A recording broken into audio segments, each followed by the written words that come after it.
T'es qui toi? Blicky toi? Il y en a 777 comme toi.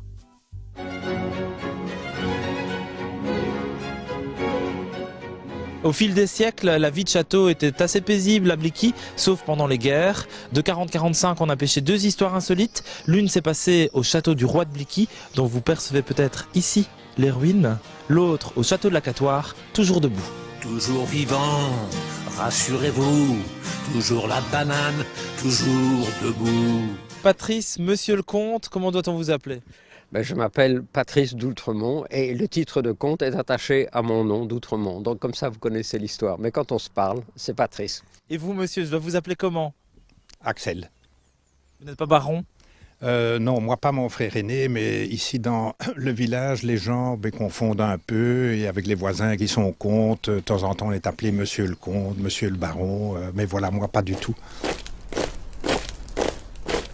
Dès 1940, les Allemands sont venus ici et il y a eu 2 unités différentes, une de charrois, si vous voulez, véhiculer charrois, et puis après une unité de blindés légers.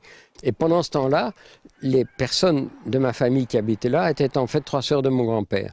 Et elles ont, avec énormément de sang-froid, géré la situation.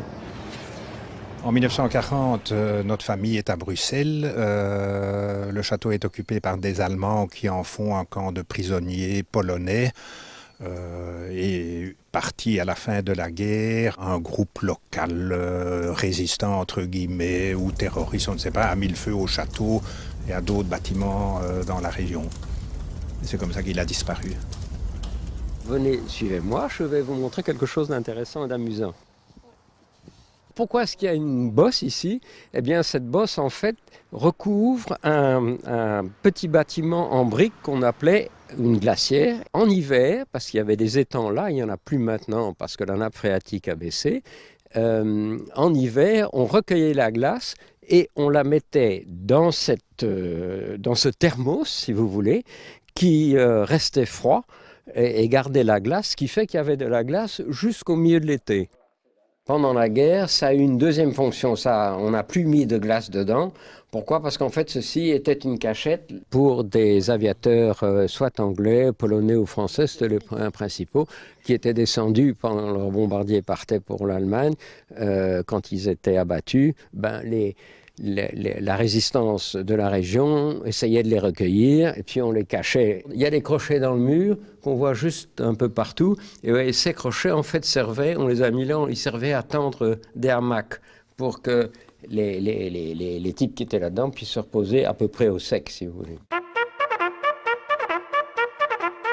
Et si vous aimez les histoires de guerre, en 1940, au moment de l'invasion, un groupe de 4 chars anglais s'est trouvé perdu ici dans les bois de la propriété et l'un a commencé à s'enfoncer dans la vase et a disparu.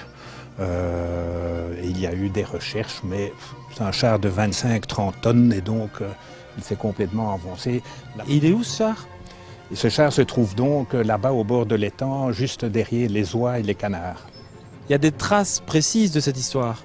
Oui, tout à fait. On a des photos de 3-4 chars, dont l'un en train de s'enfoncer dans l'étang avec mon grand-père dessus avec un de ses petits-enfants. La petite histoire dit que la paye du régiment se trouvait dans le char qui est évidemment sous la vase. Donc si ça vous intéresse, vous pouvez venir creuser. Ils étaient payés en quoi? En solide ou en billets?